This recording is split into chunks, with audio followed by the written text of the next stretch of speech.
Bonjour à toutes et à tous et bienvenue dans ce nouvel épisode de Top Catch. Au travers de ce nouvel épisode, je vais vous lister 10 choses que les fans veulent absolument voir à la WWE en 2019, ou d'ailleurs même des choses que les fans ne veulent pas voir en 2019 à la WWE. Premièrement, un jeune talent ou une jeune recrue qui remporte le Royal Rumble match 2019. Nous allons pas mentir, c'est arrivé très souvent dans l'histoire de la WWE que ce soit des vétérans des rings, des superstars qui sont là depuis des années, qui remportent le Royal Rumble match. Et si cette année on faisait un petit peu évoluer les choses, et si cette année c'était vraiment la nouvelle ère, et si on offrait un Royal Rumble match à une jeune superstar. Il y en a des tas du côté de la NXT, mais il y en a également des tas du côté du roster principal, qui sont des superstars qui sont là depuis très peu de temps. Je peux vous citer du Seth Rollins, du Dean Ambrose, Roman Reigns, lui, il l'a déjà remporté par exemple, mais il y a du Kevin Owens, il y a du Sami Zayn, il y a plein de superstars qui sont arrivés, il y a déjà un petit moment maintenant, depuis 2012 pour Rollins par exemple, mais mine de rien, ce sont quand même des jeunes superstars, et nous n'avons pas envie en 2019 de voir par exemple un The Rock qui revient pour remporter le Rumble, ou encore un Batista, ou encore un John Cena. Enfin voilà, l'un des souhaits des fans pour 2019, c'est d'avoir un vainqueur du Royal Rumble match qui soit jeune, qui soit une superstar qu'on peut qualifier de superstar de la nouvelle ère. Un main event féminin à WrestleMania. Et oui, c'est une chose dont j'ai beaucoup parlé sur cette chaîne YouTube depuis un petit moment maintenant. Je veux, et je pense que je ne suis pas le seul, que les femmes aient le main event de WrestleMania l'année prochaine. Je veux dire Charlotte, Becky Lynch, Ronda Rousey, un match triple menace. Ça peut clairement être le match qui conclut une soirée. Vu la rivalité qu'on a eue, vu les segments que nous avons eus, franchement je pense que le niveau de hype est à son maximum. Je ne vois pas comment la WWE peut passer à côté de ce match cette année. Donc j'espère vraiment que ce sera le dernier match de la carte de WrestleMania 35. Et si c'est pas le cas, j'espère qu'il sera au moins bien placé et qu'il sera dans les derniers matchs de la carte. Mais franchement, dites-moi dans les commentaires si vous êtes d'accord, mais je pense qu'il mérite clairement la position de main event de la soirée. The Miz, champion du monde. Et oui, en effet, The Miz, champion du monde, que ce soit du côté de SmackDown ou du côté de Raw, on ne sait pas ce que va nous apporter le Superstar Shake-Up cette année. Ça ferait vraiment plaisir de voir The Miz, champion du monde, on le dit depuis des années maintenant, je me rappelle en avoir déjà parlé en 2016.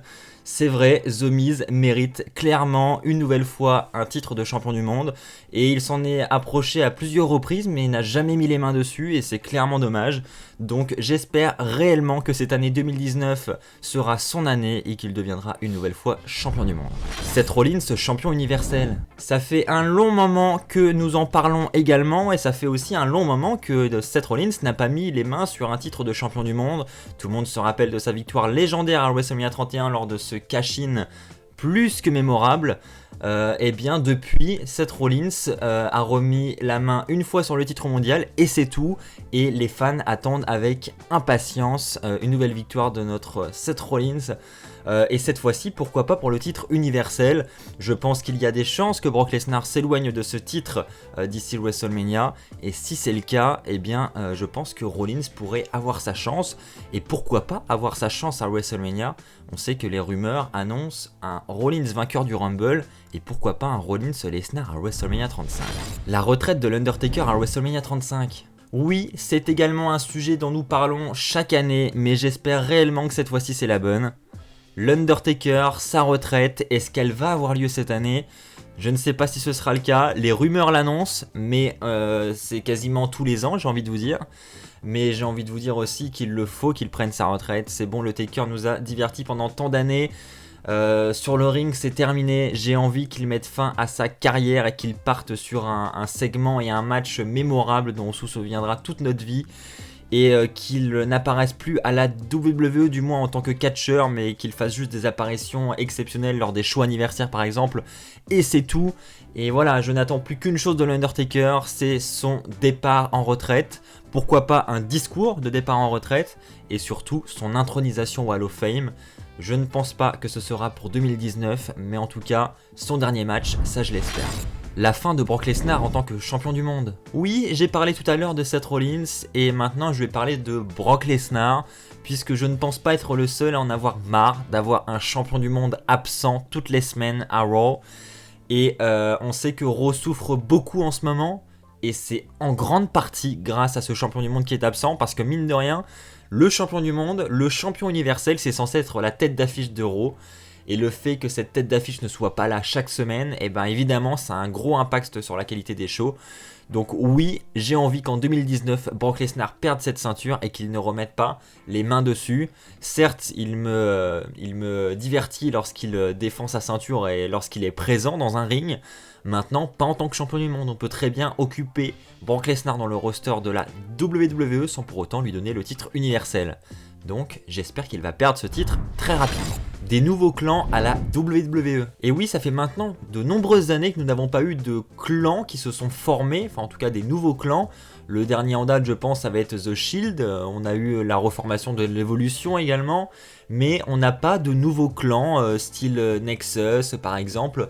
Et je trouve que c'est quelque chose qui nous manque aujourd'hui à la WWE.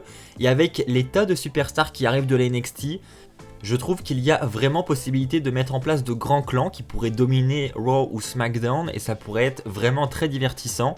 Malheureusement, ils ont foiré un petit peu les débuts de Sanity à SmackDown et ça c'est vraiment dommage parce que je pensais réellement que ce clan avait de l'avenir du côté du show bleu et malheureusement ce n'est pas le cas. Maintenant, il y a encore d'autres clans qui peuvent arriver, je pense à Undisputed Era par exemple. Avec Adam Cole et ses deux acolytes, franchement, il y a moyen de faire quelque chose de grandiose, un clan qui domine Raw, un peu dans le même style que l'Evolution par exemple. C'est vraiment le genre de choses que personnellement j'ai envie de voir en 2019. La revalorisation de la division par équipe. Et oui, s'il y a bien une division qui souffre actuellement toutes les semaines à la WWE, pour moi c'est la division par équipe. Il n'y a pas d'innovation, ce sont toujours les mêmes matchs, surtout du côté de SmackDown d'ailleurs. Et puis voilà, il y a moyen de créer de nouvelles équipes. Et puis même sans en créer, il en existe de nombreuses à la WWE, des équipes que l'on ne voit même pas à l'écran. Et pourtant, la WWE nous met toujours les mêmes challengers, toujours les mêmes matchs lors des pay-per-view.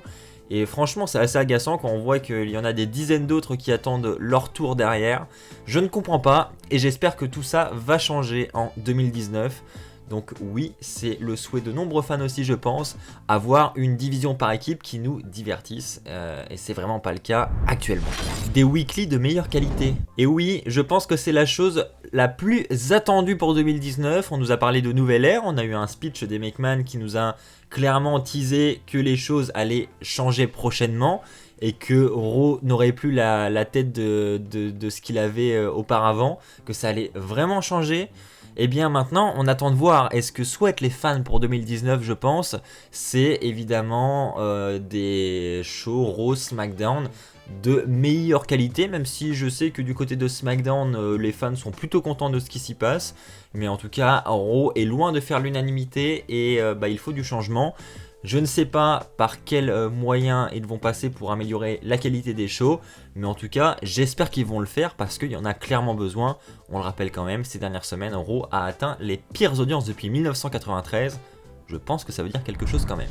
Les titres par équipe féminins. Alors ça, c'est quelque chose qui est beaucoup attendu par de nombreux fans et il y a d'autres fans qui les attendent beaucoup moins. Et moi, je me situe un petit peu entre les deux. J'avoue trouver le pari un petit peu risqué. On va pas se mentir, la division féminine est relativement faible. On a un petit roster féminin. Qui est largement suffisant pour avoir une division féminine avec des titres mondiaux du côté de Raw et SmackDown, mais de là y ajouter des titres par équipe, donc on ne sait pas encore d'ailleurs si ce sera des titres par équipe à Raw et d'autres titres par équipe à SmackDown, mais en tout cas s'il y a deux paires de titres, ça veut dire qu'il y aura 4 championnes, et puis face aux championnes, il faudra maintenant trouver des challengers, et donc le roster, mine de rien, quand on commence à créer des équipes de deux women, ça commence à diminuer et voilà, ça peut être inquiétant. Est-ce que le roster va être suffisamment grand pour accueillir 4 championnes, voire même 2 championnes féminines? Parce que il ne faut pas faire la même erreur que pour la division masculine du côté par équipe. Il ne faut pas nous créer les mêmes matchs toutes les semaines et les mêmes matchs en pay-per-view tous les mois. Voilà, il va falloir innover. Et est-ce que, en termes de roster, ils ont les capacités de le faire? Ça, c'est une grande question et j'en suis pas persuadé personnellement. Et enfin, petit bonus, les décors et la pyrotechnie. En effet, ça peut paraître tout bête, mais une chose qui revient régulièrement, notamment sur les réseaux sociaux, c'est des choses que j'ai pu lire, notamment lorsque les McMahon avaient fait leur speech annonçant une nouvelle ère. Et ce que souhaitent en premier lieu les fans, c'est le retour des décors, un petit peu plus originaux que ce que nous avons aujourd'hui, et surtout la pyrotechnie qui manque vraiment beaucoup au show hebdomadaire. C'est clair que pour un divertissement à l'américaine, avoir de la pyrotechnique durant les entrées des superstars, durant le début d'un show, voilà, ça manque et ça ajoute vraiment de la valeur au divertissement, je trouve. Et puis les décors, c'est pareil, on aimait bien avoir, comme à l'ancienne, des décors différents pour chaque pay-per-view. Mais bon, on va pas se mentir, on est dans une ère où la digitalisation est vraiment à son paroxysme. Et à part des panneaux LED et des nouveaux graphismes sur ces panneaux, je pense qu'il ne faut pas s'attendre à grand chose malheureusement. Par contre, en ce qui concerne la pyrotechnie, là je pense qu'il pourrait vraiment faire des efforts. On parle d'économie, mais bon, je pense que les économies depuis plusieurs années, elles sont vraiment faites. Voilà, c'est ainsi que s'achève cette vidéo sur les 10 choses que les fans veulent voir à la WWE en 2019. Évidemment, il s'agit seulement de 10 choses, vous pouvez en trouver beaucoup d'autres. Je vous laisse d'ailleurs l'espace commentaire juste en dessous qui est fait pour ça. N'hésitez pas à proposer les choses que vous voulez voir en 2019 à la WWE. N'hésitez pas à lâcher un pouce bleu si vous avez aimé la vidéo. N'hésitez pas à vous abonner et à activer la petite clochette pour ne pas rater les futures vidéos qui sortiront sur la chaîne. On se retrouve très vite, d'ici là portez-vous bien et comme d'habitude, n'oubliez pas, soyez toujours très fiers d'être fan de catch. Allez bye tout le monde!